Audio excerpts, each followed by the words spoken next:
Ladies and gentlemen, would you please rise for the playing of the Sibling Rivalry Baseball Podcast with your host, the 2023 IBWAA Podcast Host of the Year, Jana, and her big brother, Jeff. All right, make sure your podcasting listening devices are fully charged up so that things don't die on you in the middle of it. Put yourself on do not disturb. Don't take any calls. Don't do anything else.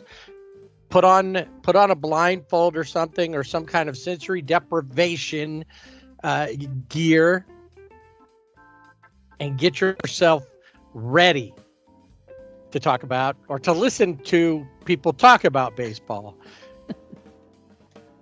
As we plan to do right now on the Sibling Rivalry Baseball Podcast.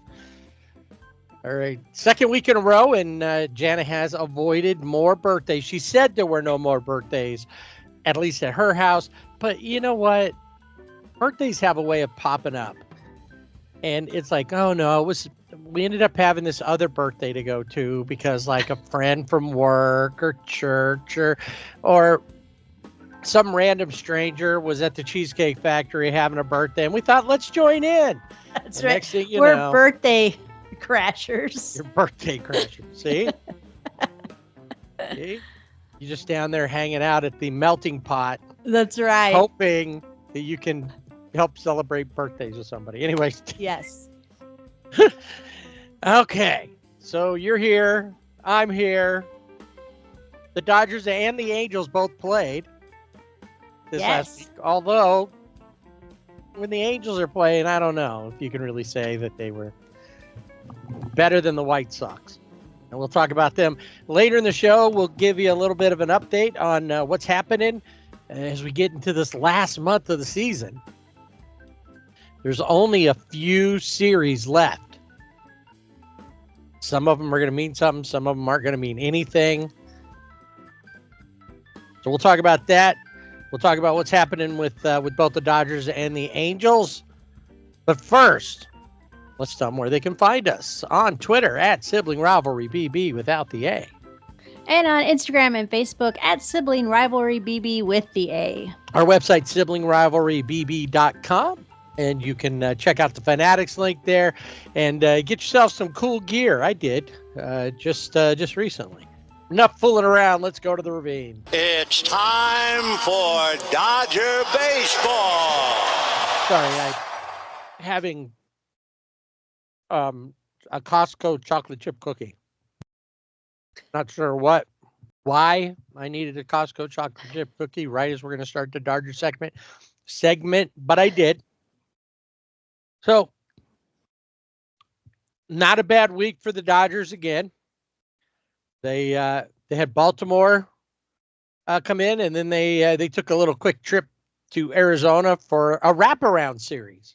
Yeah, your favorite. I know we haven't. I was just thinking, have we had a wraparound series this year that I don't remember? I don't either. Yeah, now that you say it, I don't. This might be the first wraparound series that I've noticed. Right. You paid attention to. I don't think the Dodgers or the Angels have had a wraparound. Maybe somebody else did, but typically it happens when you get a holiday in there, and they throw that in, so that way they get it. And so they played some matinee ball on Labor Day.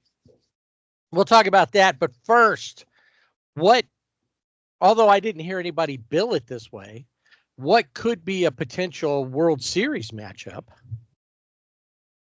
Yeah. The Orioles and the Dodgers. Yeah, I think this one coming in with the Dodgers, I felt like this would be a good series just to see how the Dodgers do. I mean, we've talked a lot about their pitching, obviously. We'll talk more about their pitching throughout this segment.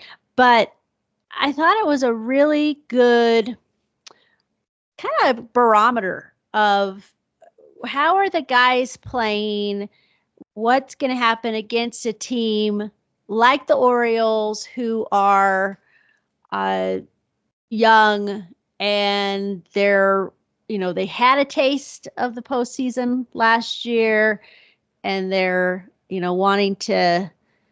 the mix again, right? So First game out, Jack Flaherty's on the mound. Doesn't look, I don't think, as sharp as he has looked.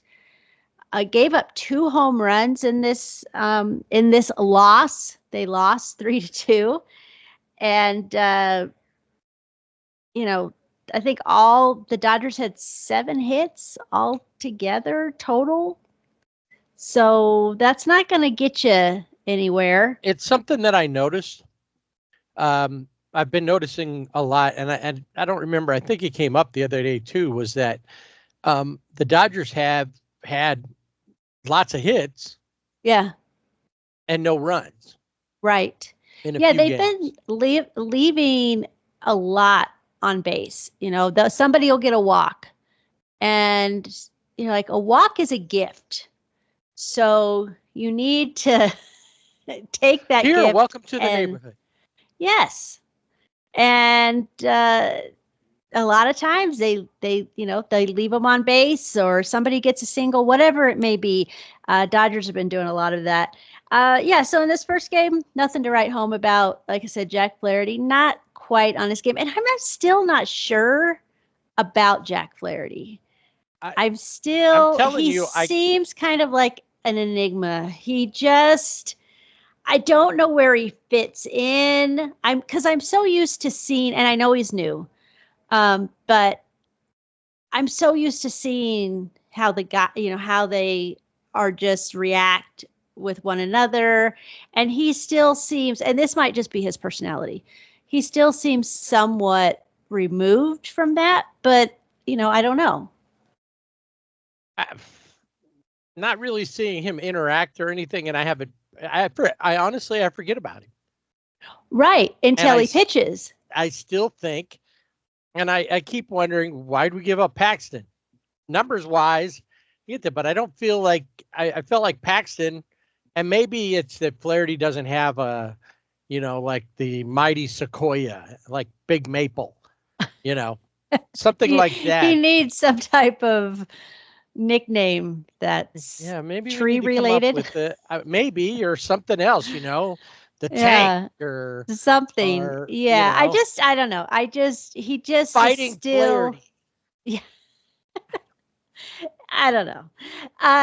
Also, during this series, I think this is probably bigger news than the Dodgers playing the Orioles. The Dodgers gave away Shohei Ohtani bobbleheads. The bobblehead, though, also he's holding his dog Decoy. And within those bobbleheads, some of them were gold. So you don't know who's, if you're going to get one. And there were people. And you mean that in not just that you don't know if you're going to get a gold one or a regular one. You just don't know if you're going to get one. Right. At all. And I hope that all of the people who lined up at 11 o'clock in the morning and for a 7:10 game time start, I hope they all got a bobblehead. But even then, if you go gates open 2 hours earlier, did all those people get that in 6 hours after they get a bobblehead? Right. Because it's like 40,000 they give out. And I did see a picture. I know I shared it with you. There's these 2 women talking, and they have, like shopping bags, and they're full of the bobbleheads. So it was like 4 bags. Full. How does that happen? Brought the whole family, brought the neighborhood, told them they could come, but they have to give up their bobbleheads. Exactly. Well, they were already selling, like a gold one was like $5,000 on eBay, which is crazy. Joe Kelly gave up one of his gloves to somebody for a bobblehead. And I think the guy had a better, that was a better deal. I'd rather have Joe Kelly's glove. Yeah. But on the other also hand, the bobblehead. Yeah. If you want to because you and I, we like bobbleheads, but not because we think we're going to be able to sell them for something. Right. It's like baseball cards. We talked about Babe Ruth's jersey. Why would you spend, how much was it? That it was 24 million, a little over 24 million. So why would you buy a jersey that last sold for less than $1 million for 24 million? Right. Obviously, we know why the value went up from if you listen to last week. So go back and listen to last week, so you know what we're talking about, and then come back. Yes. But that's not why. Like I said, if I spent that much money, I want to wear it. Yes. Yeah. You don't want it behind glass. I bought baseball cards that probably at the time would have been worth something now. But if it was like players you didn't like were in your bike spokes. I was just going to say, that's right. We didn't, I don't have it. There's some people, but like some of them are like, you got to keep them in the box that they came in or sealed. Well, how do I even know if I have that rare Mickey Mantle card or that Mike Trout Mike Trout rookie card or something if I never opened up my yeah, that makes no sense. And they used to come with bubble gum, so right, and that's why you really did it, because that bubble gum was so incredible. It was so great. Well, anyway, I think I broke a tooth off of that bubble gum one time. All right. So, and Decoy threw out the first pitch. That was probably one of the greatest. I bet you the people who've had bad first pitches, you tell me that 50 Cent and Dr. Fauci and a few others didn't all go, I should have just picked it up with my mouth and ran it in and dropped it at the plate. Exactly. And this is the thing is Shohei said that he was working with Decoy for probably 2 or 3, I don't know if he said weeks, months, but he'd been working with him, and he would bring him to the ballpark and practice with him on the mound. And then, of course, he gives him the high five, and it was, that was my favorite part. Although, best. And I think the Orioles actually inquired about whether they could sign Decoy. I did. I saw that. They were watching intently. But in this game, in a bobblehead game, a lot of times the person who is, it's their bobblehead, they don't always have a great night. That is not the case for Shohei Ohtani. He had 2 stolen bases. He was 2 for 4, had a home run in this game. Dodgers win this game 6-4. Walker Buehler is back on the mound. 4 2/3 innings, 5 hits, 4 runs. 2 of those were earned, 1 walk, 4 strikeouts. I don't know. I've heard analysts on Sportsnet LA say, he didn't have a bad outing against the Orioles. And he didn't, but he still, if we expect him to be on a postseason roster, this is, is this where we really want to be? 4 2/3 innings? No, but just to play the other side of this. Yeah. Didn't he just come off of the IL? He's still coming back from Tommy John surgery. True. And whatever his hip issue was, if he really did have a hip issue. Yeah. So isn't every little thing that he does now, as long as this one was better than the last one and the next one is better than this one? Yeah, and I think that's part of it, is looking at, is he building on each start? I think that this start was better than the start versus Seattle. Yeah. No, it definitely was. And all you can hope is that I think he played, he's pitching against the Angels in the Freeway Series. So, which we'll talk about next week, but it has to be better. And honestly, what has to happen, because I see this a lot, is, and we'll talk about it more as we go, because like you said, more pitching issues. The starters, even if they're just average, they need to be able to keep the game close so that the offense can do its part, if it's going to do its part. Yeah. and to not overtax the bullpen. We talk about how the bullpen falls apart, but then we forget that the bullpen they end up throwing 6 or 7 relievers a night, and it's not a bullpen game. Right. Yeah, exactly. I know. It's crazy. So the Dodgers win this game, and then the third game of the series, Dodgers win that game 6-3. Bobby Miller's on the mound. This is another guy was on the IL, is off the IL, and we're still watching to see if starts are getting better. I feel like this might have been a better start than the previous. He goes 5 innings, gave up 2 hits, 3 runs, but he still walked 3 and only had 3 strikeouts.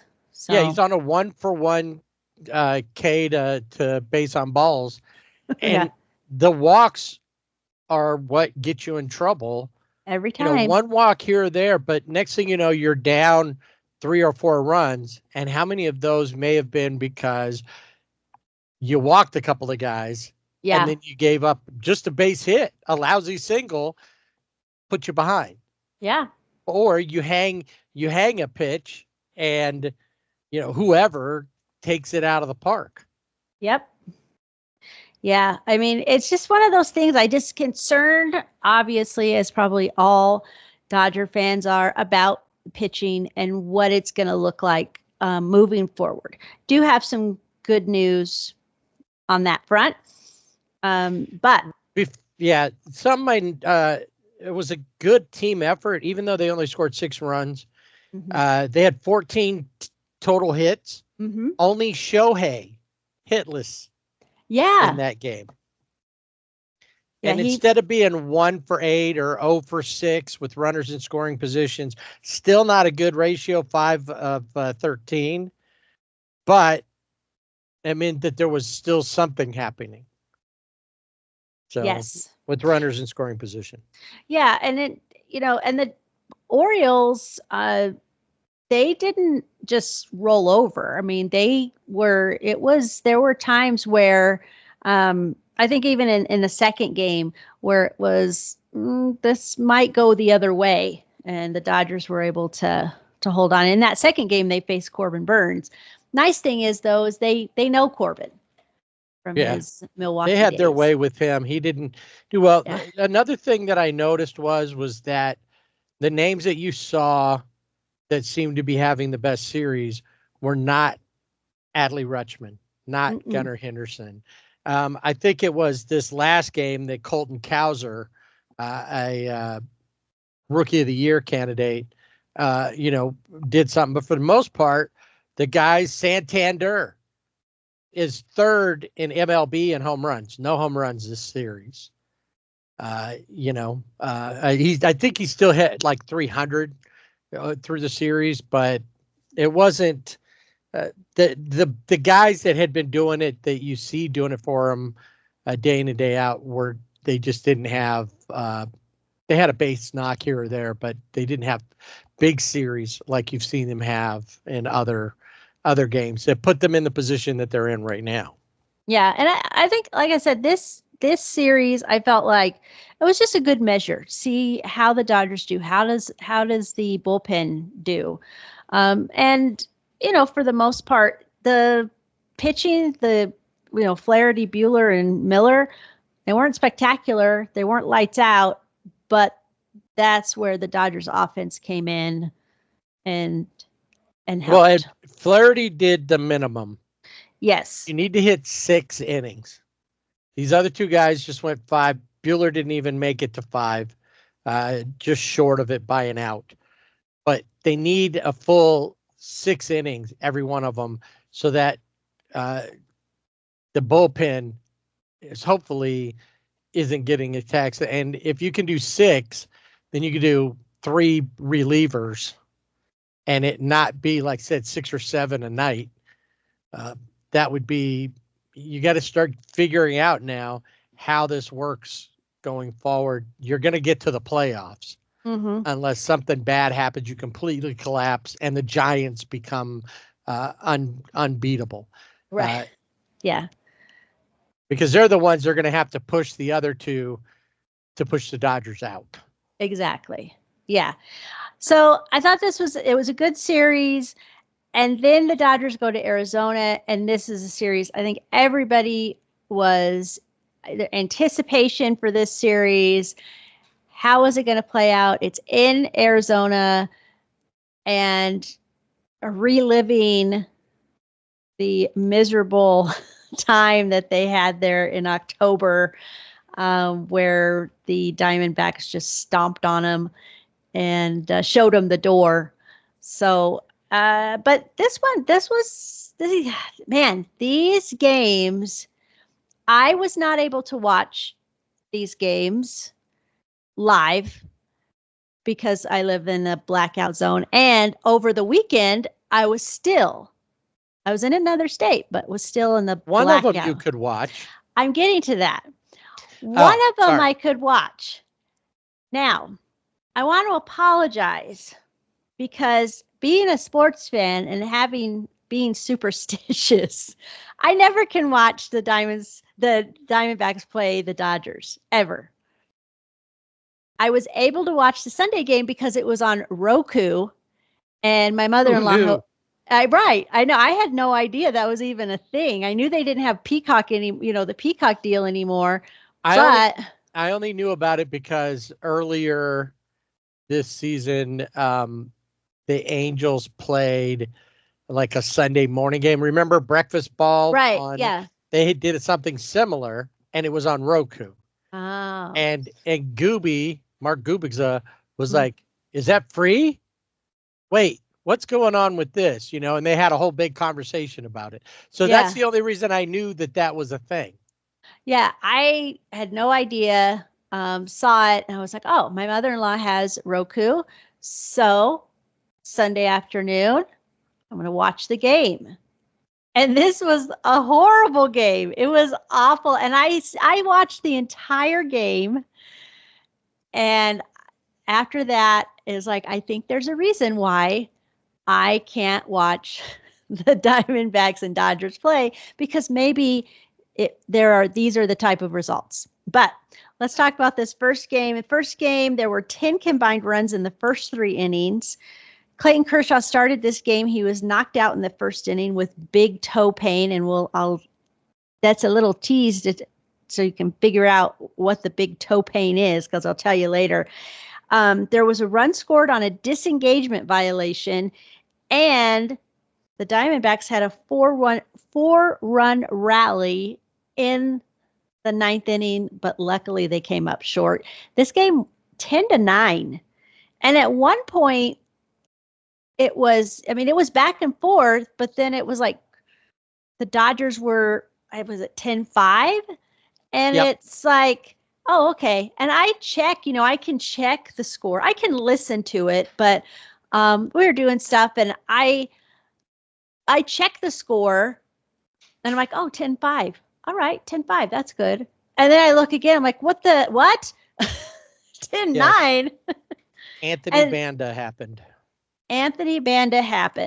Yeah. And that's the kind of stuff. I mean, things happen, right? He's been doing well. And I said to you, man, I was just singing his praises, and then look what he does. I can't say anything good about the Dodgers players because they're going to go out and do something like this. But you had Shohei Ohtani had a home run, Freddie Freeman had a home run, and Kershaw only pitched 1 inning. As I mentioned, he was knocked out in the first inning, and I had given up a home run in that inning, and 3 hits, 3 runs. And I can only imagine that the Arizona faithful were like relishing that moment to see, we knocked Clayton Kershaw out. But not because they knocked him out. It was because of his big toe knocked him out, which we later learned he has a bone spur in his big toe. And it's not something that just developed. It's something he's been dealing with for a long time. A long time. Yeah. I mean, usually a lot of times bone spurs, you could get them and then, you can get cortisone shots. You can take, ibuprofen, Tylenol, that kind of stuff to help it. But eventually at some point it kind of rears its ugly head. Did I say, his big toe, I was like, does he have gout? What's going on? Right. That's really painful. But, yeah, Anthony, but Kershaw's out. Bullpen comes in. Not the way the Dodgers want to start this series, taxing the bullpen. But Anthony Banda, 1 inning pitch, gave up 4 hits, 4 runs, and gave up that home run. But the Dodgers were able to hold on somehow. Well, other 10, than Banda, 9. only Joe Kelly gave up any other runs. Right. Because Kirsch gave up 3, and Joe gave up 2. Mm-hmm. And then Banda gave up the other 4 at the end of the game. So that in between, the bullpen actually, stopped them. Yeah. Yeah. And that is one thing. I think the bullpen, for the most part, is reliable. They've done well. And I don't think you get upset because you're like, I can't believe it. But you have to think, when you're in the bullpen, you're not an everyday, or you shouldn't be an everyday pitcher. That's, it's not, I mean, you could be, I guess, to a certain extent, but you can't, because your arm would fall off. But that's what we're seeing with the Dodgers. And maybe that's what happened to Joe Kelly, because he's now on the IL with shoulder inflammation. Mm-hmm. So maybe it's just overtaxing. All right. The second game, exciting. First time in Dodgers history, Shohei Ohtani, Mookie Betts, and Freddie Freeman back to back to back home runs. First pitch each time. Each time. Never happened, not just for those 3, but any first 3 Mm-hmm. in the batting order in Dodgers history. Yeah. I mean, crazy. Gavin Stone's on the mound for this one. 5 innings, gives up 5 hits, 5 runs, 2 home runs. That's the other thing, is it seems like it used to be, obviously, as a pitcher, you don't want to give up a home run. But now, and I mentioned this last week, it seems like all the pitchers, at least 1 home run in every start. Yeah. And it's like, did they just throw it right down the plate? Whatever it was. But that just seems to be a standard now. This is it. Here's the obligatory home run. Who's going to hit the obligatory home run? It's like wrestling. We map it out to begin with. And at this point, this is when you're going to hit me with the chair, and it's going to change the way the whole match is. Right. And action. Am I? What? I'm going to throw you the home run pitch. You're going to throw me the home run. And action. I don't know. I'm not ready. I don't think I'm ready. I'm camera shy. I'm just saying, that's it. We tell you who's coming up to the plate, who's going to get the home run, Yeah. Yeah. So, and action. And yeah, action. that was one thing that I saw here, and obviously we're going to talk more about game 3, which is the one that was the Roku game. Yes. But Zach Gallen, Merrill Kelly, 2 top pitchers for them. They had their way with them for the most part. Yeah. And that's not always the case. And they have problems with good starting pitching often. And that wasn't the case here. They went in, they actually played like, hey, we're not going to let these guys beat us. Yeah. And I think that was and that was something I was concerned about with the Dodgers going into this series, because I have felt in the past that there are some times where the Dodgers, whether it's something I imagine or, that's however I'm thinking, that they sometimes don't put as much stock into the series they're playing. And I felt like that could possibly happen, but because of where the standings are, I felt like this will be a good series. And I don't think that anybody was disappointed, except for Sunday and the Roku debacle. That's what I'm going to call it. And it was a debacle, that's for sure. But then, Brandon Pfaadt, who was a rookie last year, pitched well throughout the playoffs and into the World Series. And he pitched well over his 5 2/3 innings. But when it came time to take him out, you didn't want him to come out because you could see that things were starting to fall apart for him. But he pitched better versus the Dodgers than the other two did. Of course, when you're going into the top of the third with an 8-run lead, 8-0. It was crazy. It helps. I mean, Randall Grichuk had a 3-run homer. He platoons with Jocelyn, and so he was there, and he had quite a day. And I don't know, whatever happened, what the games on Friday and Saturday, this was the game, it was like Diamondbacks have to win a game, right? They have to come out, and they did with guns blazing. I mean, 8-run second inning, as you mentioned, and just catches like their center fielder, Jake McCarthy, made some great plays, and they just, and then again, Randall Grichuk, he had his home runs. He had quite a day, but 14-3, it was a horrible. It was bad. It was hard to watch, but I did. I stayed and watched it because I always think they could come back. Maybe they could come back, but they never did. No, they had 9 hits the entire game, and that's it. I will go 1 for 11 with runners in scoring position. Yeah. So they had opportunities there. I will give it to Robleski, even though he had a bad game.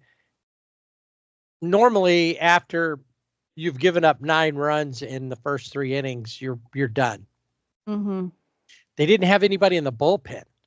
Yeah, they didn't have a choice here, and I think he was making his 6th start in the majors, and I think it's just a tough lesson that he had to learn that day.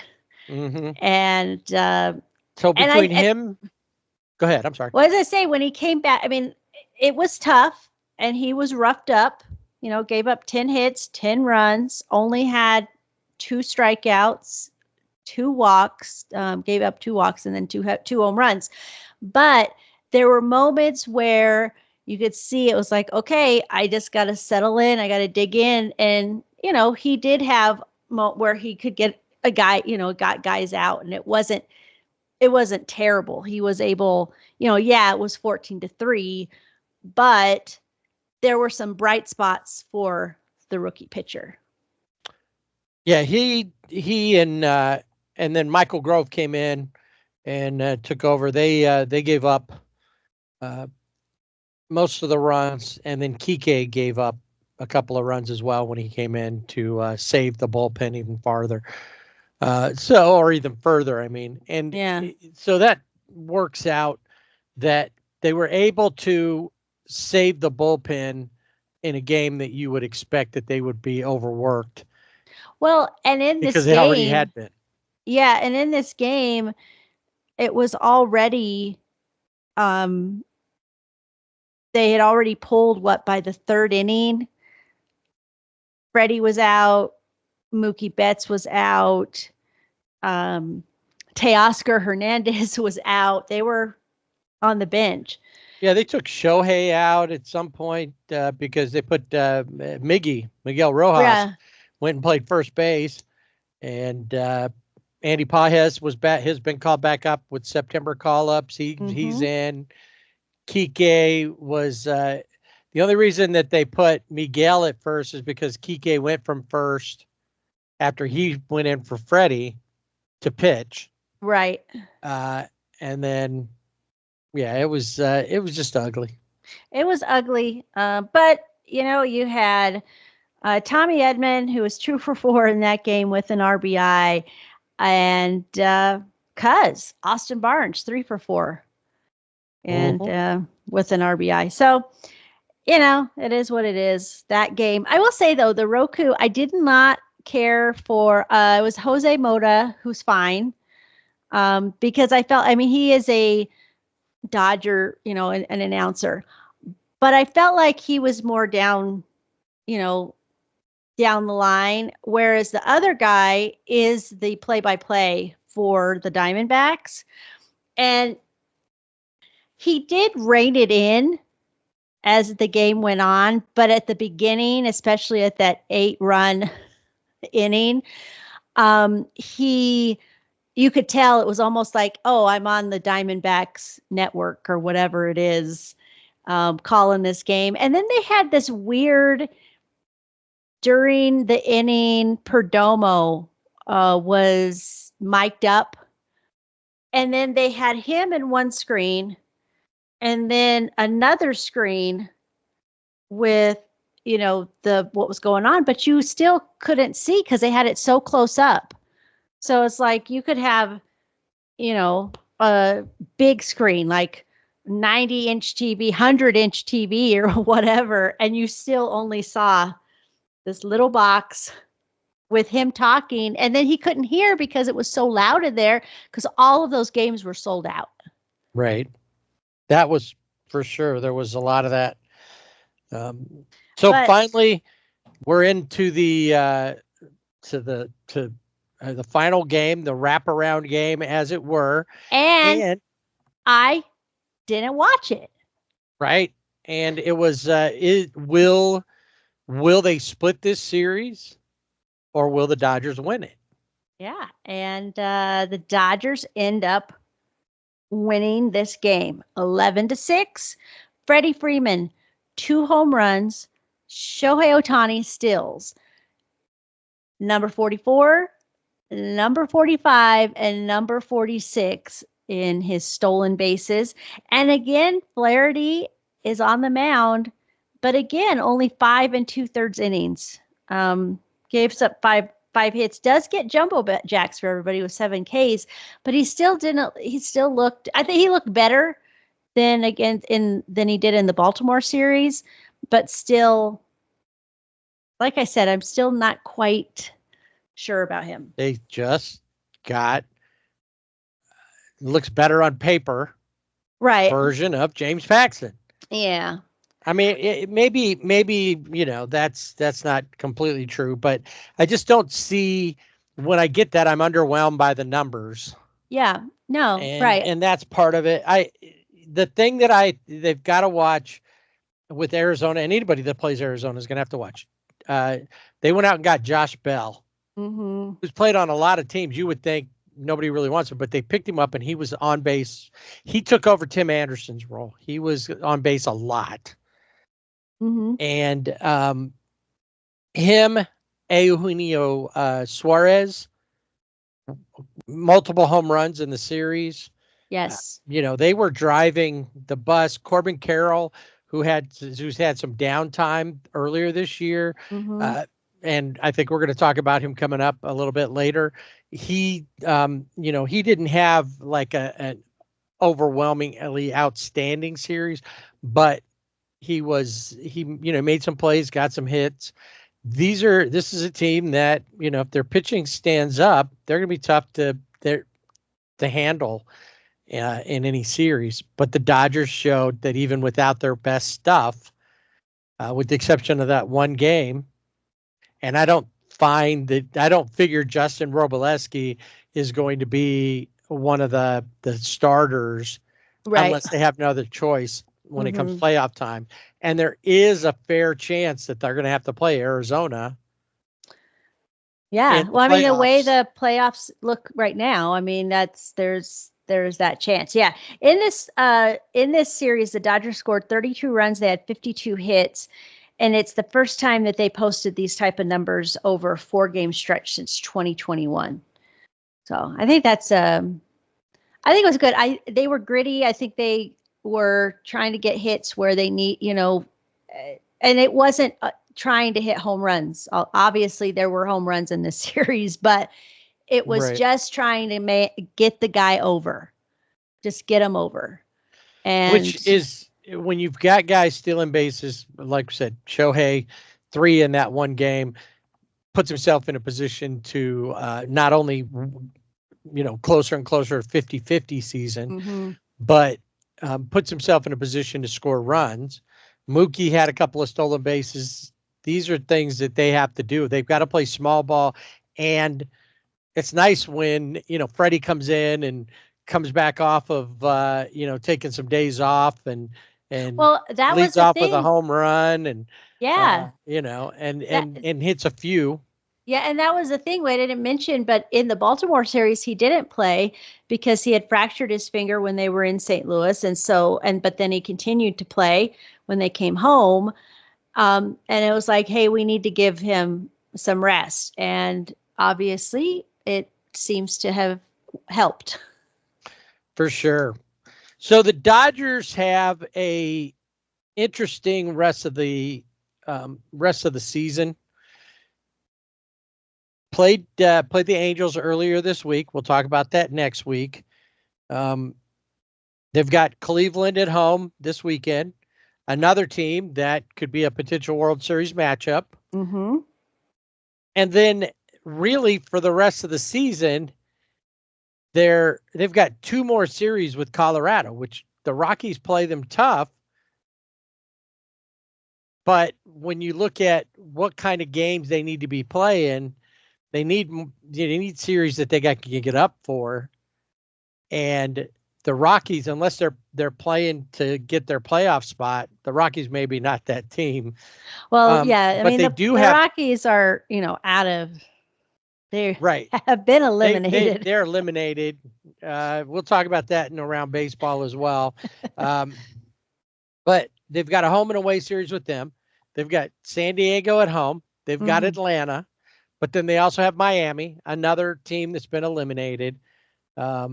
So a lot of it's going to be an interesting how they play out and can they stay focused like we've been talking, they need to stay and play games that mean something.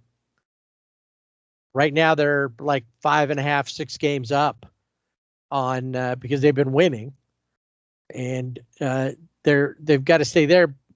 They don't want to let them as close as 2 games again, right? But they got to figure out the pitching thing. What's it going to look like going into the playoffs?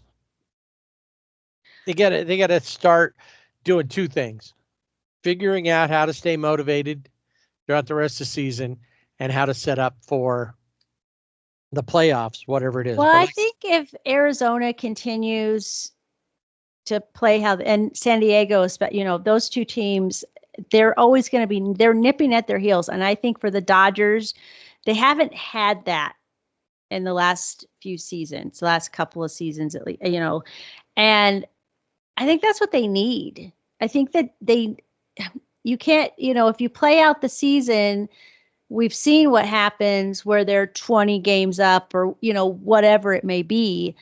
And they need that. I don't want to, the 2 games, that's too close for comfort. But when when the dregs come to town, depending on how many games up they are, if they're, let's say they're right now 6 games and the dregs come in and sweep that, there's that 6 games. Yeah. because every loss is a win for the Padres if they're in second place. Right. But every time when they're playing each other, that's going to count as 2 games every time. Right. And the Dodgers can't afford that, because that puts them right there on top and pushes them down into a wild card spot potentially. Mm-hmm. But they need to, when the Dregs come to town, even if they lose a game, they need to be on top of it so that they don't get swept by this. Yeah, and I think that was, I want to say, I feel like that was how they went into Arizona. This was probably one of the first times that they went into, I feel like they've gone into series with as all the stuff that was riding on it because of where Arizona is, where, they have them right there, right, like I said, nipping at their heels the whole time. And so for me, I think the Dodgers, they had, for whatever reason, they have to have this, they have to have the motivation. Miguel Rojas said it, has said it several times. They have to have it because we've seen what happens in the past. Look what happened last year that was just embarrassing. Right. But yeah, so as far as the Dodgers, Yoshinobu Yamamoto will return off the IL against the Cubs on Tuesday. And then Landon Knack is going to be taking Kershaw's spot while he is on the IL. And he hasn't, he's been decent. So we'll see. All right, player of the week. This one, I could have gone with, I think you can, every week, you can go with Shohei. I think you can go with Mookie. You can always go with Freddie. But I kind of went, not because he's done anything spectacular. And there have been a couple of, some games that we've talked about where he was over.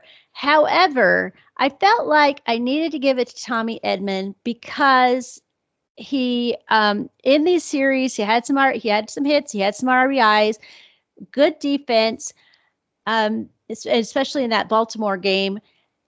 And I just like the energy that he's bringing to the Dodgers and the dugout and hopefully into the clubhouse. I just feel like he's just like fit in, and I like to see that. So Tommy Edman is my player of the week. Okay.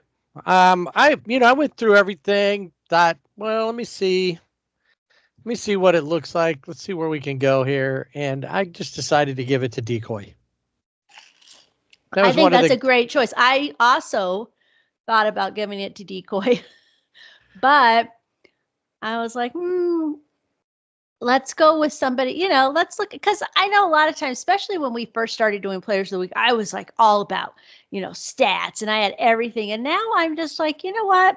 I just got to go with my feeling, like my gut, like what have I enjoyed watching? And I've enjoyed watching Tommy Edman play baseball with the Dodgers.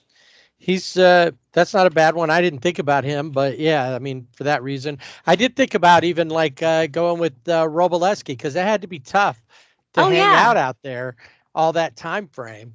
And well, yeah, especially those guys, it was like batting practice, and for him to, they sent him back out there, and he went out there and did what he could. And I think ultimately for him, it's a good experience that he needed. And you're going to be at one of the Cleveland games, aren't you? Yep. I'll be at Saturday night game. All right. So you can tell us all about it next week. Just real quick, Tyler Glasnow, he was asked about, will he be back for the rest of the season, which, as you mentioned, is getting shorter by the day. And he said he's confident. So we'll go with that and see how it works out.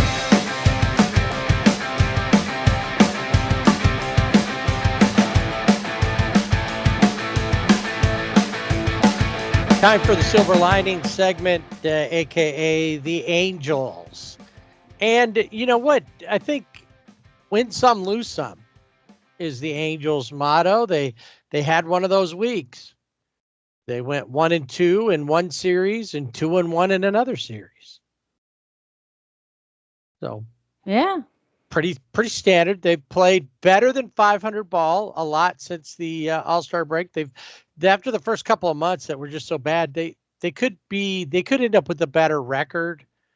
They could have ended up with a better record than what they're going to end up with. Had the beginning of the season not been so tough getting through. They're still learning. There's still things. Hey, a player that you wouldn't have expected got pulled out of a game. And why? Because he wasn't into it. Yeah. He just Wash Right. was like, you know what? He's He not wasn't into it. into it. Not So he into it took you today. out. He's got to learn. And I was kind of surprised at who it was. We'll talk about that coming up. Start off in Detroit, where we saw the next and the last start of Johnny Cueto. Oh. Johnny Cueto is now a free agent. He was DFA'd, and because of his service time and everything, he was able to just say, I want to be a free agent. I'm not taking nobody claimed him. So I'm not going back to the minors. And he threw 5 innings, which is helpful. Mhm. Gave up 6 runs on 6 hits, 3 home runs. Yeah, that in that hurts. And, didn't get a lot of support in a 6-2 loss. Joe Adele did contribute, as did Taylor Ward, both of them with home runs. We were talking about this 1 for 7 with runners in scoring position. You're not going to win when you're not finishing things up. And the Angels still haven't really learned how to do that. Bullpen looked good. They stopped any further scoring. Gave up no runs. It was all on Johnny there. Game 2, another loss, 3-2. 0 for 6 with runners in scoring positions. This time, Griffin Canning, who did okay when he had a starter and an opener. Sorry, not a starter, an opener. But he ends up going 5 innings. Just gives up 3 runs on 5 hits. Walks 4. Strikeout 4. Once again, the bullpen gives up no further runs, but Griffin Canning still, I don't know what is going on with him. He doesn't start well. He's able to calm down and pitch better later on. I think that, if you're going to be a starter, you just got to learn how to do it from start to till they pull you out. Well, yeah. I mean, you don't want to go in there and be like, well, I know I'm going to give up X amount of runs, but by this inning, I'll be settled in. That doesn't help your team.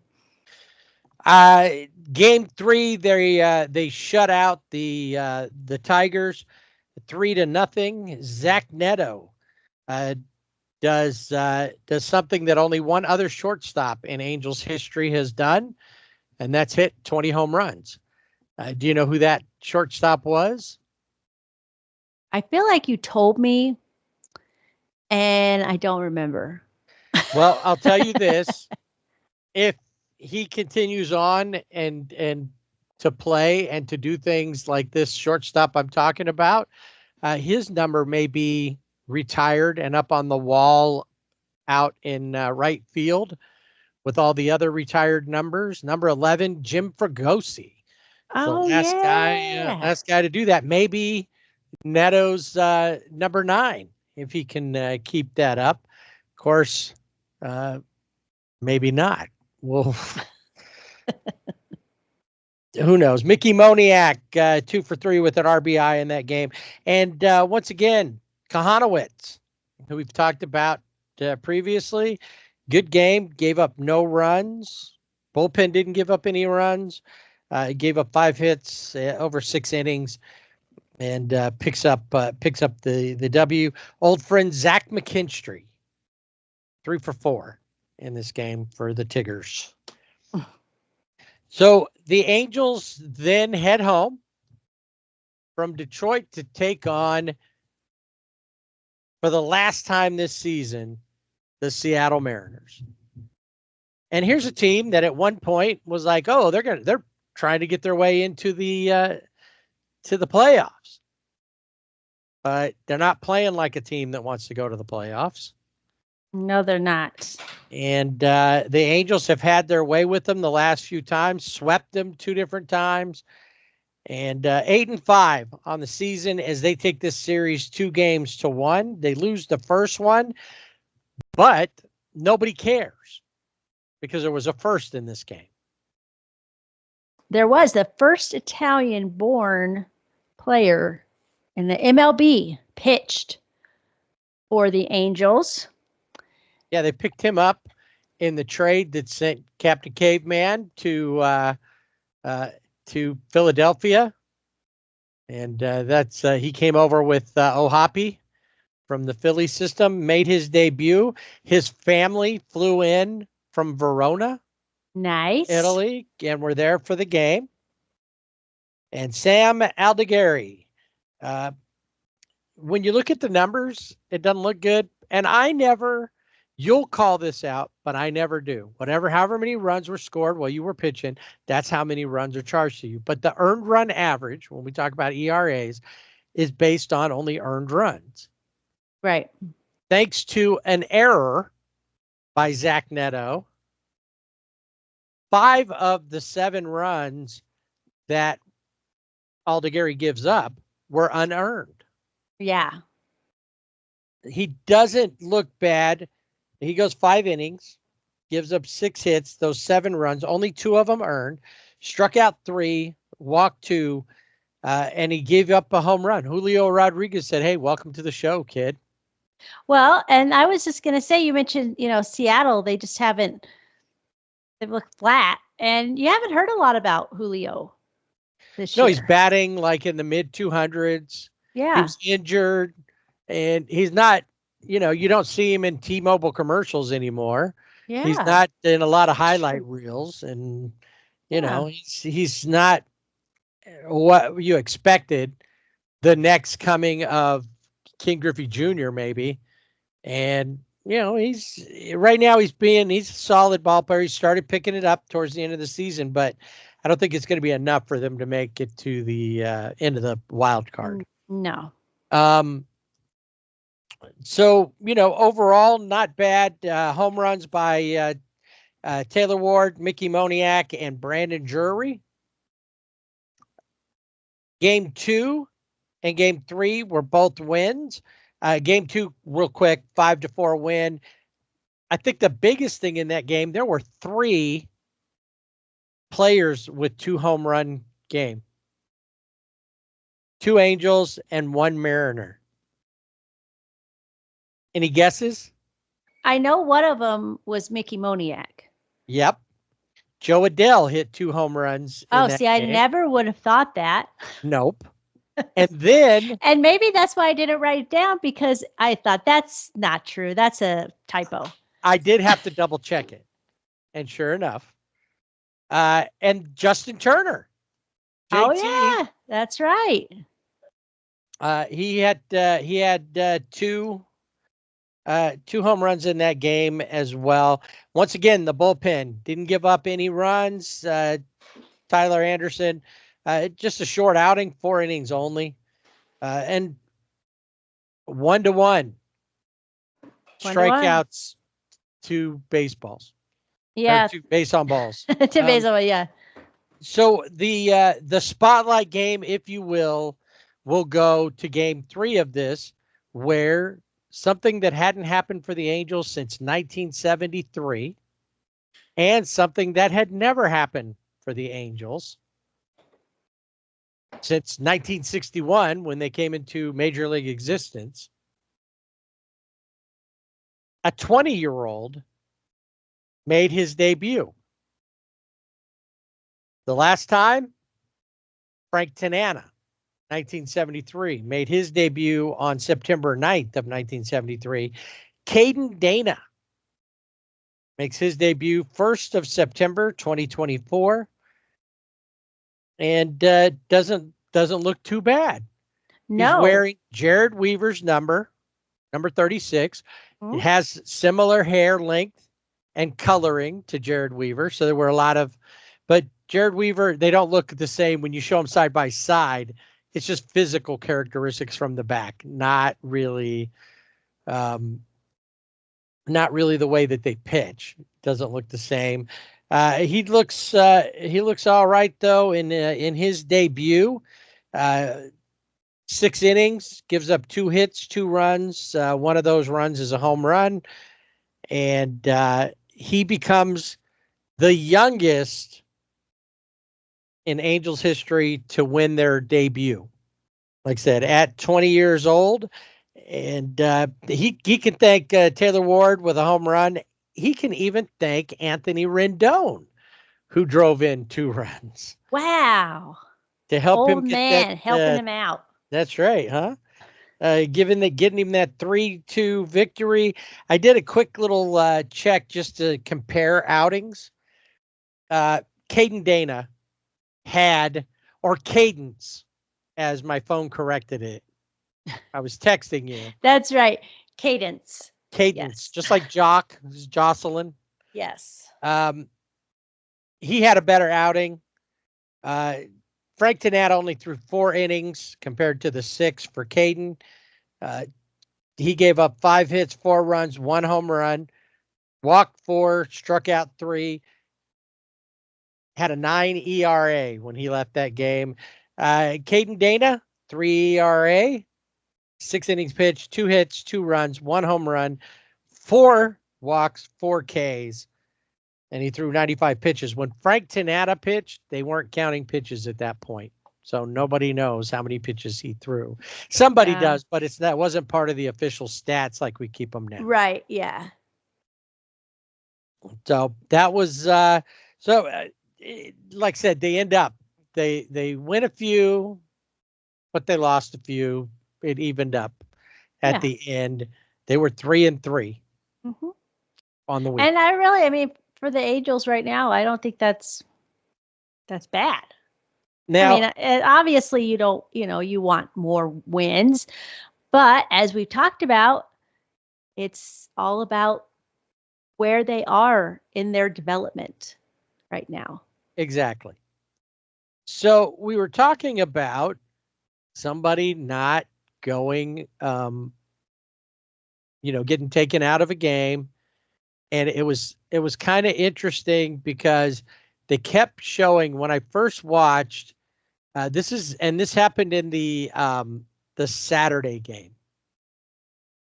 And I'm watching, and they kept showing. I can't remember if I was watching on my phone or whatever.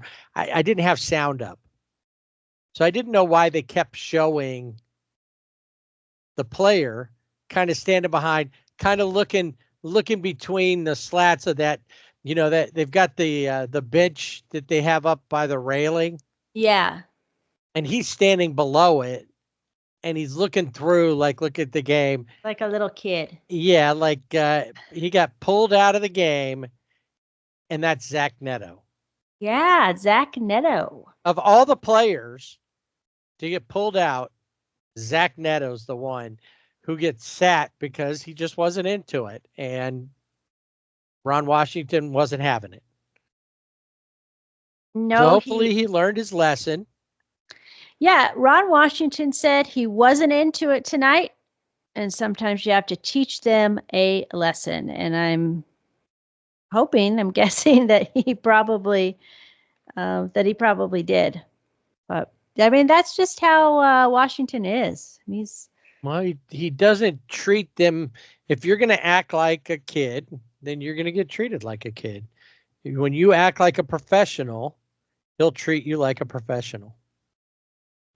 And, next day out, Zach just got hit on the Sunday game, got hit by a pitch and would score a run.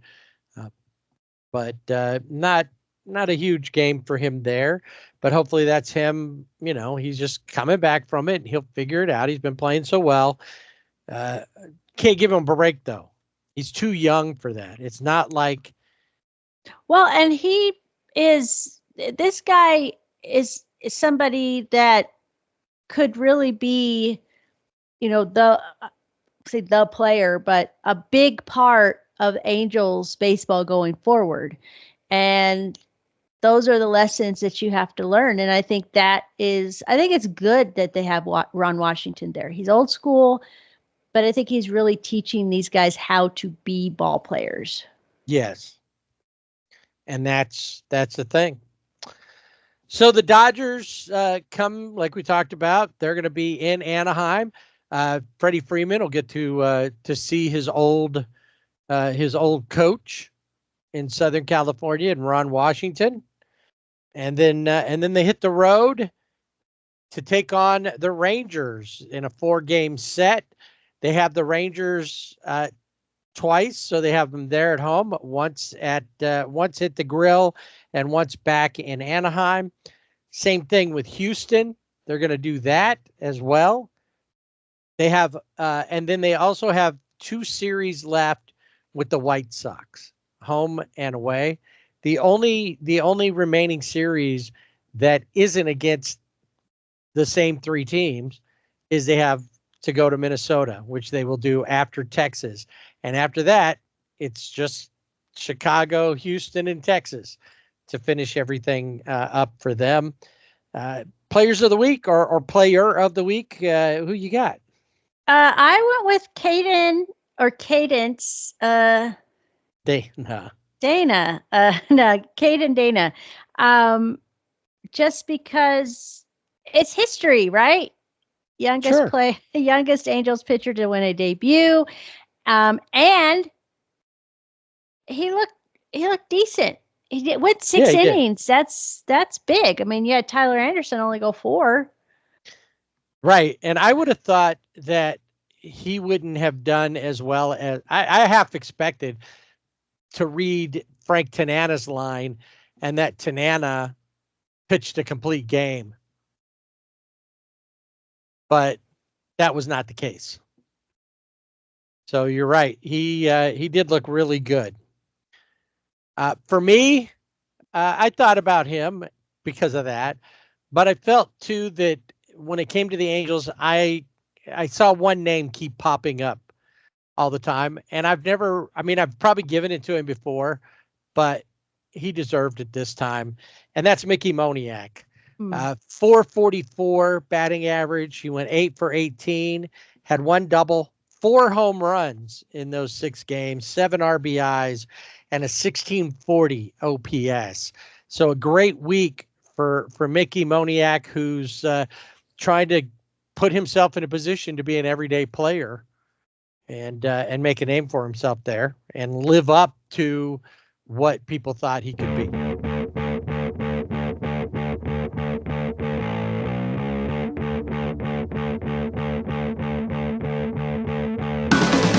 Time to hop in the bullpen cart and take a ride around baseball. And as always, we like to start this off with the player of the week, AL and NL MLB style, but it is the beginning of September. So do we have players of the month and all? We do. We have players of the week and players of the month. So we're going to start with players of the week. Players of the week player of the week in the National League. I don't think this is a surprise. We've talked about him, and that is Corbin Carroll. Had a 391 batting average, 423 on-base percentage, and a 1.087 slugging percentage, 5 home runs, 11 RBIs, and a stolen base in 6 games. And in the American League, Lawrence Butler of the Oakland Athletics, 1.767 OPS, 6 home runs, 10 RBIs, and he had his second 3 home run game of the season. It's finally coming around. I remember when he came up last year and expecting big things, and now he's providing them. Yeah. And then players of the month. Start with the American League, and that would be none other than Aaron Judge. Who? Aaron Judge. I don't know. I'm not familiar with this guy. Who does he familiar play with- for? The Yankees. The Yankees? Oh, no. See, because, Juan Soto, Giancarlo Stanton, Judge. Yeah, not Not ringing a bell. All right. not ringing. Well, he is on a tear again to get 60 plus home runs. He added 12 home runs to his total this past month. He led all of baseball in batting average with 389, on base percentage of a 530, and slugging .856. And in the National League, he's player of the week.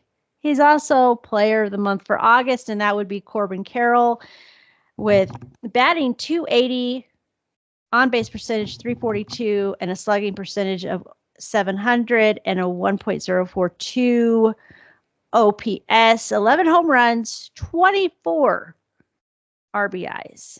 A lot of the reason why the Diamondbacks are the top of the wild card race and right there in second place in the West. Yes. And you talked about this guy last week in the Angel segment, Bowden. Bowden. I know. As soon as Like- I said it, I was like, what? Bowden Francis of Toronto is pitcher of the month. He had 5 starts, 34 and a third innings, 1.05 ERA, and a 0.41 whip with 39 strikeouts. He almost hit the Angels. And in the National League, Blake Snell, I think you called this way back when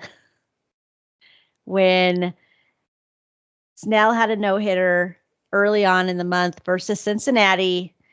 He is second in the NL in ERA, 1.64, and a whip of 0.83.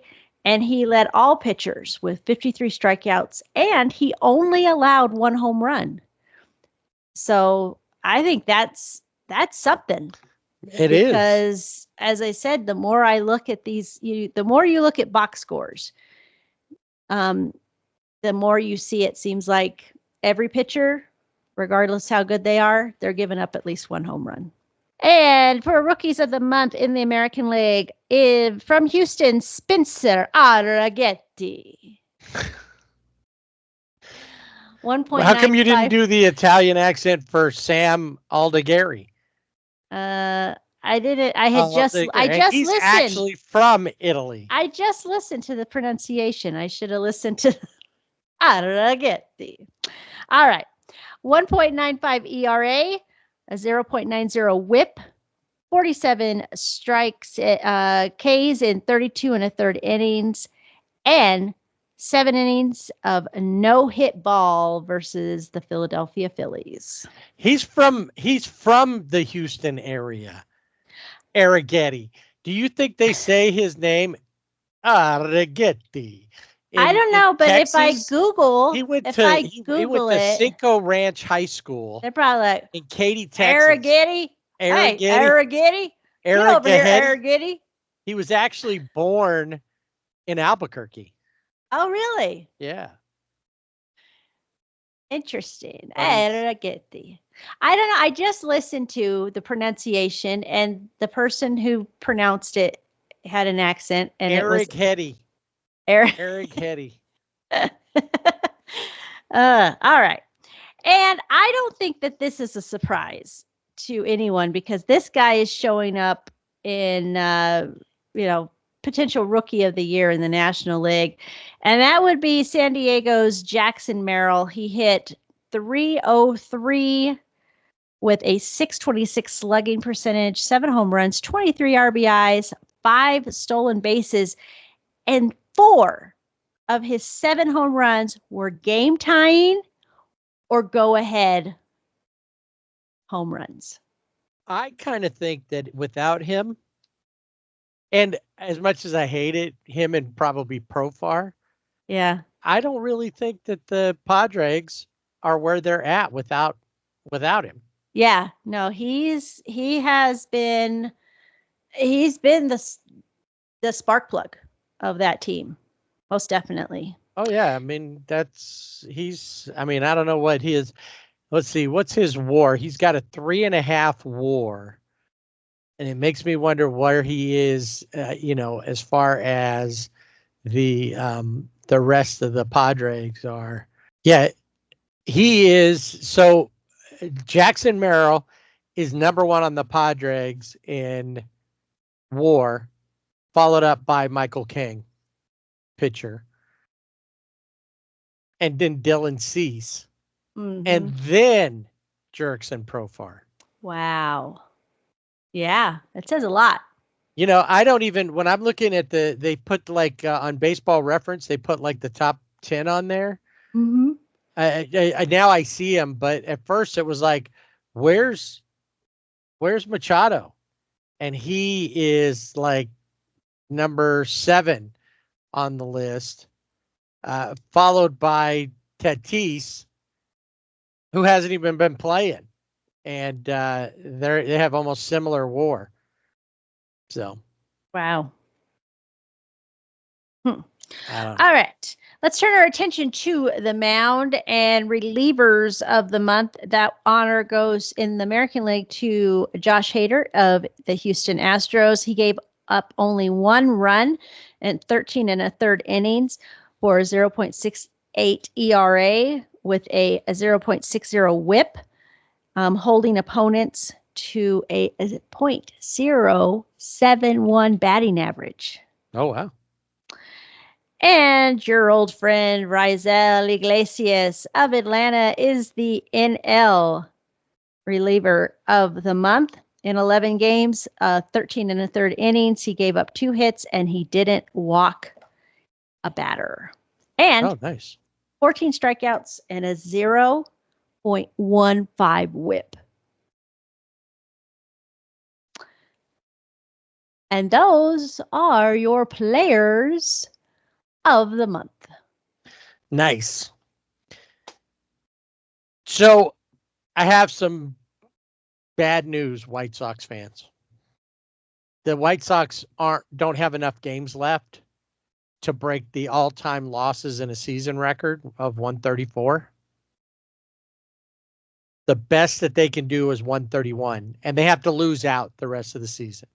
So they can still beat the modern day record of 120 losses, which I would say they're on pace to do. They've already broken their franchise record of 107 losses. They were eliminated from everything in August, but they can't beat the 1899 Cleveland Spiders. And we put up a little poll on Twitter, on X, just asking, White Sox fans, are you rooting for your team to lose? Because why not? Do you root for something, right? Mm-hmm. Or are you just taking a long nap until spring?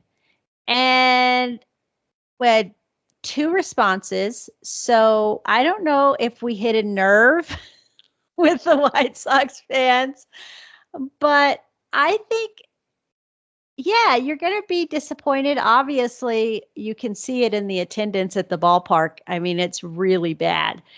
But come on. If you still love baseball, you can still root for your team, but just turn it and just to lose. Right. I mean, and that could be fun. Yeah, no, absolutely. That's in this where situation. They should be. That's what they should be doing, is looking at what's the best way to go. I think I sent it to you, but there was a thing that the American League Central, which is normally, one team wins and they're like barely above 500. Right. There's 5 teams per division. The American League Central has 4 teams over 500. Yet, as a whole, they're 38 games below 500 because of the White Sox. Right. They're the one person who brings the average down for the class. Right. Or on the bowling team. Or the bowling team or whatever. Whatever. They're the ones that are causing the the problem with that. And the White Sox, now the White Sox, if they could get on a run, which we know is probably not going to happen. I mean, I'm even thinking about going to a completely meaningless baseball game. Just Angels, White Sox. yeah. But they have a chance. They got to play Cleveland. They still have to play the Padres. Oh. They've got the Angels twice, and then they play Detroit. Well, both Cleveland and Detroit right now, Cleveland leads the Central, Right. but Detroit, if they can keep winning, they could potentially put themselves in a position because Kansas City had lost like 6 or 7 in a row. Minnesota's playing okay, but it's like they could put themselves in a position to move up, and the White Sox could maybe make a deal. And like I used the wrestling analogy earlier, they could make an alliance with one of these others, like Survivor or any of these others, make an alliance and help them, the Tigers or somebody catapult into the playoffs. They could. Good. I don't know. Anyway, I don't know. I mean, I get it. It would be tough to watch your team in this, it's abysmal. It's just awful. And I think too, it's got to be demoralizing for the players. There have been some things where, the guy at, I don't know, the shortstop, second baseman was standing and they're throwing the ball around and he's not paying attention, gets hit right on the nose with the ball. And that was the throw down at the end of the warm-up pitches. Right. Oh my God. They went all White Sox. Well, and then a pop fly or a fly out to I think it was left field, and they're all like 3 of them going to, at least there are 3 of them, but 2 of them collide. It's like Little League, the instructional league. It may be like Little League, but it's not like what we saw at Williamsport Little League. No. No. Like T-ball. Yeah. And I did see, this is Babylon Bee. They're like the Onion, and it said for the rest of the season. I know it's like piling on White Sox fans. Sorry, but they get to use a T for the rest of the season. And I think they already started. It's not working. Yeah. The Big E has been attached to their name, like I said, since August. We mentioned Colorado and Miami, both eliminated from playoff contention. And next up, based on the number of games left, will be Colorado. The Nationals are just a couple of games out of it being over because they're just simply running out of games. And so they've played 138 games. That means that, and they're 20 games back. So once they get to 142 games, if they're 20 or more than 20 out, then they've got the E coming their way.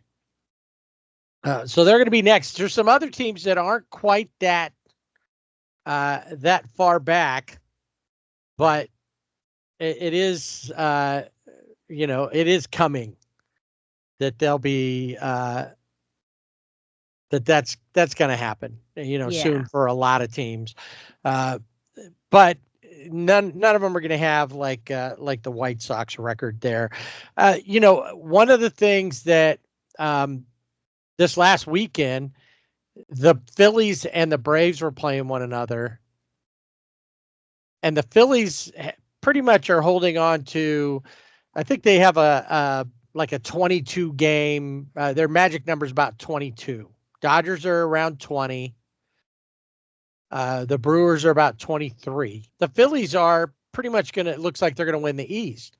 The Braves, and when we go to the wild card, the Diamondbacks and the Padres are right there within a half game of each other, but they're pretty far ahead in the wild card. and then there's the Braves. But the Braves are only a half game up on the Mets. And this last weekend, the Braves had to play the Phillies, and the Mets had to play the White Sox. Yeah. Now, right now, I think the Braves are playing the Rockies. The Mets are playing Boston. So while Boston seems to be fading now, they could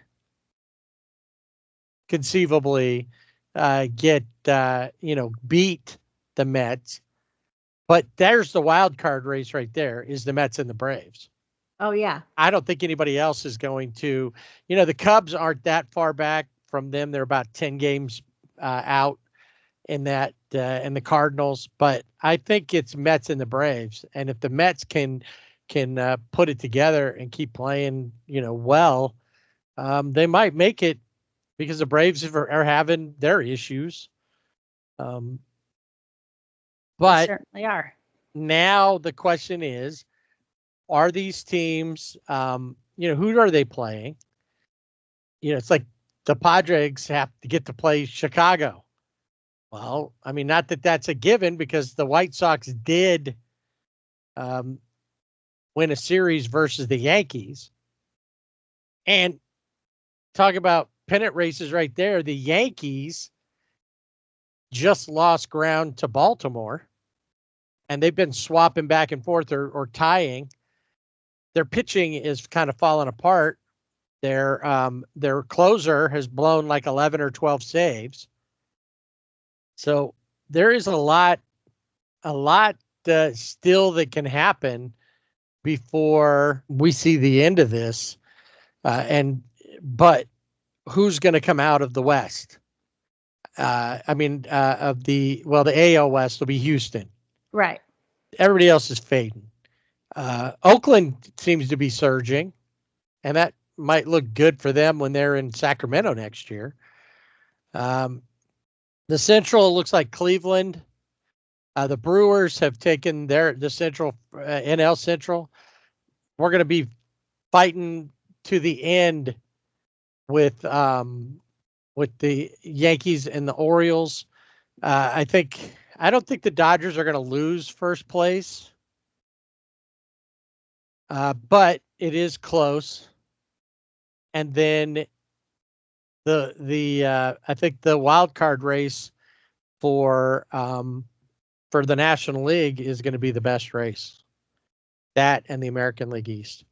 Yeah, I mean, it's going to happen. Just looking, at, like, say, Arizona and who they have coming up.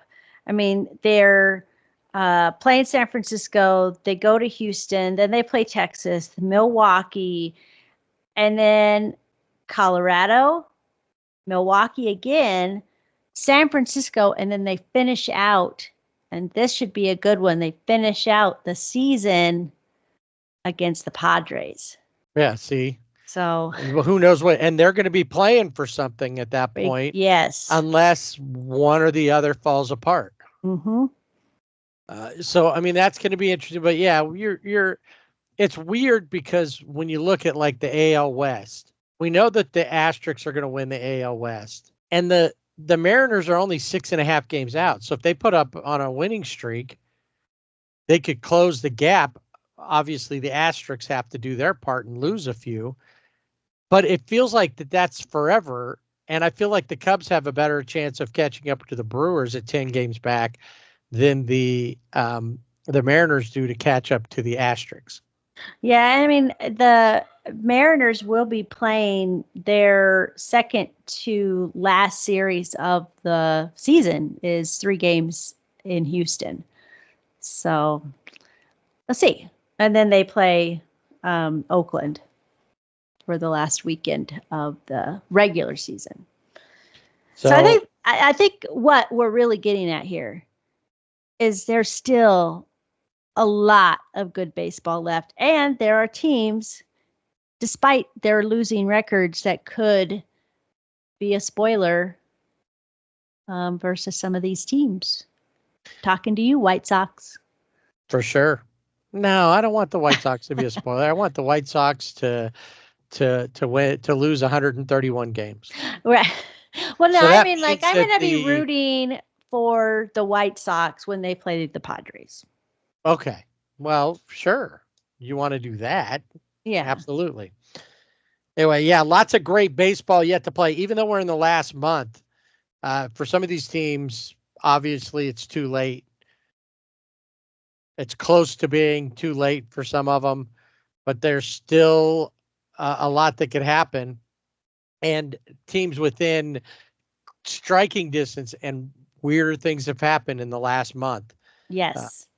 And if you're the Brewers, the one thing that you want to keep happening is whatever Willie Adames is doing, you want to keep that happening. Yeah. Yeah. 13 3-homer games just this season. Crazy. Yeah. Some teams haven't even had that many, as a team, Right. let alone Yeah, one as a whole. individual. Yeah, I know. He is hot. That's The true. last thing that they want to happen in Milwaukee is for Willie Adames to end up on the wheel. Oh!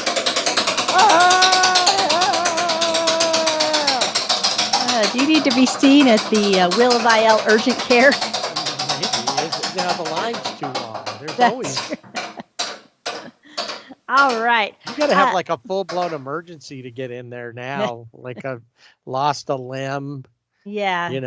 Half of, 3/4 of your blood, something, because there's just the waiting room is full. Well, I will tell you, two guys are hopping off the wheel, and that is Fernando Tatis Jr. and Anthony Rizzo. They are both being activated from the 60-day IL. So we'll see.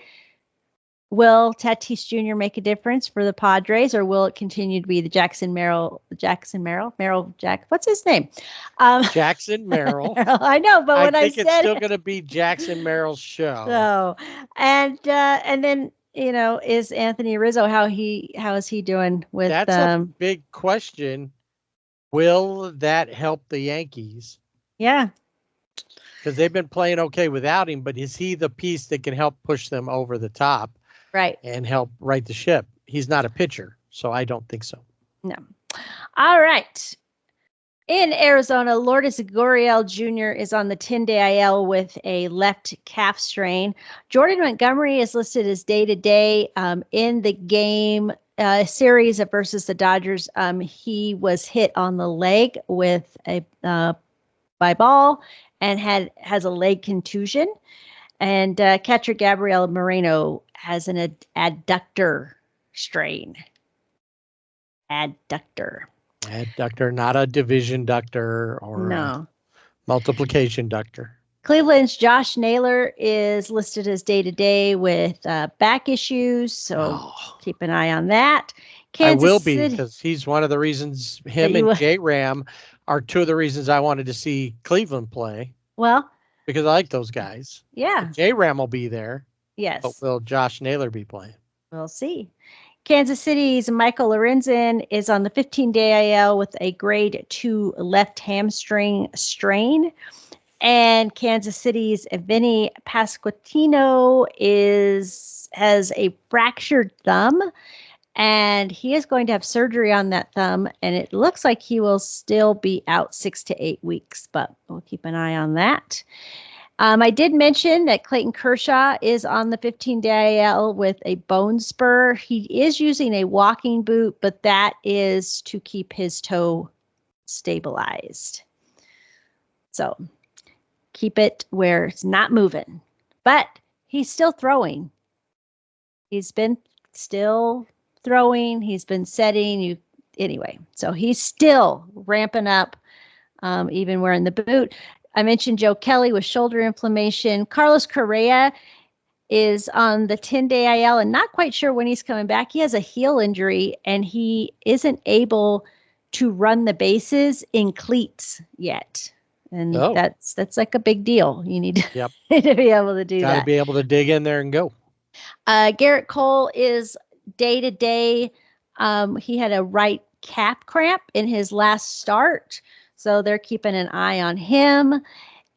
Bryce Harper is also listed as day-to-day. He had a left elbow contusion, and it didn't, that hurts, but we'll see if it's anything more than that. Alec Boehm is also listed as day-to-day with a hand injury. Andrew McCutchen has a cranky knee, is what he said, and he's listed as day-to-day. Corey Seager is on the 10-day IL with a hip injury. And we've seen that before. He had surgery on one of his hips. Oh, right, yeah. So see if that's a reoccurring. John Gray has a neuroma in his foot, and he is out for the season. What is a neuroma? I'm glad you asked. It is a growth or tumor of nerve tissue. Okay. And weird. It says that they tend to be benign because they're tumors, and it's just any type like a nerve injury can cause it, chronic inflammation, anything like that can cause those. Also, wearing tight shoes can cause those. So I don't know if John Gray was wearing tight shoes. And also from the Rangers, Tyler Mahle is out for the season, will not pitch again due to a shoulder injury. And that's it for the Wheel of IL. Some of these guys, especially the guys that are on there that you mentioned that are like on playoff type teams or teams that are going that way, that's the last thing you want is that we don't know when they might be back. Right. I mean, right now, like I said, I've got these three guys, especially I'm looking at Bryce Harper, looking at Alec Boehm day to day, but it could turn into, a 10-day or who knows. Right. And those are two guys who have really been, especially Alec Boehm, who've really been driving that train for the Phillies. All right. So the other day I saw a thing on MLB Network, and the question was asked, 62 or 50-50. Harold Reynolds said he thought that 50-50 was a more impressive thing. Al Leiter said 62. And then he explained why. He says, what's the big deal about 50 stolen bases? And obviously 50 home runs compared to 62 home runs, 62 wins.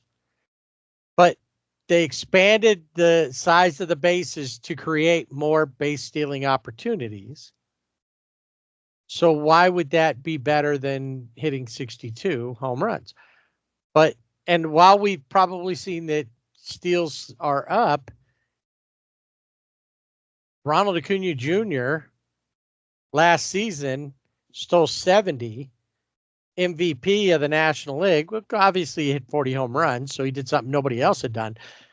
But somebody's already hit 62.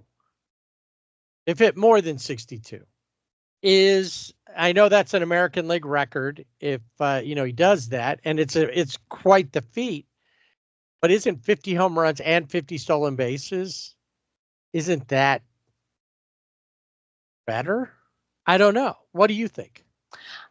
I think 50-50 because it's not just hitting the home runs, but it's also being smart on the base pads and getting those opportunities to get that stolen base to give your team an opportunity to score.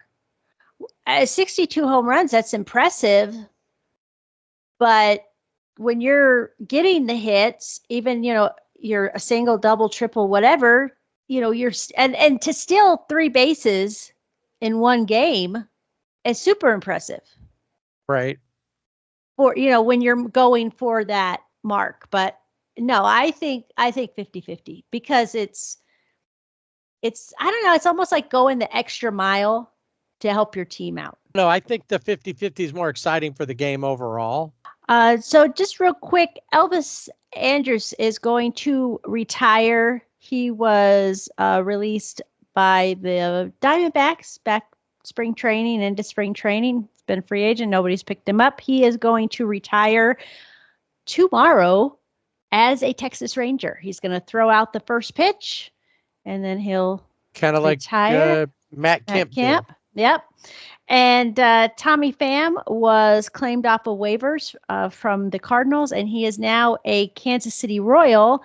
And because it happened before September 1st, if they make it go to the postseason, Tommy Pham can be part of that roster. So from one side of the state to the other side of the state. Exactly. And then Wyatt Langford of the Texas Rangers, he is the second player in Major League Baseball history with a cycle, an inside the park home run, and a walk-off grand slam in the same season. Do you know who the other player is? Wow, no, I didn't even know that he had done I knew he had the inside the park home run. I knew just the other day he hit that walk-off grand slam, his first walk-off in his career, but I didn't know about the other thing, and I had no idea anybody else had ever done something like that. Well, and the person who did it is none other than Mr. Jackie Robinson in 1948. Yes. Of course. So, good company.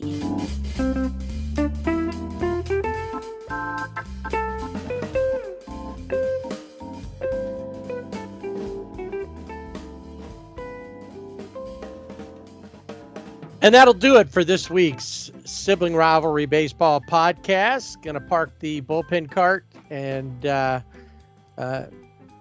we didn't even mention this week that we took it out for a little spin because we just did it. We just did it. We don't have to tell anybody. It's our bullpen cart. Back off. Anyway, so we're going to park that, and we're going to get ready for next week, because baseball hasn't stopped just because we're doing this, talking about last week.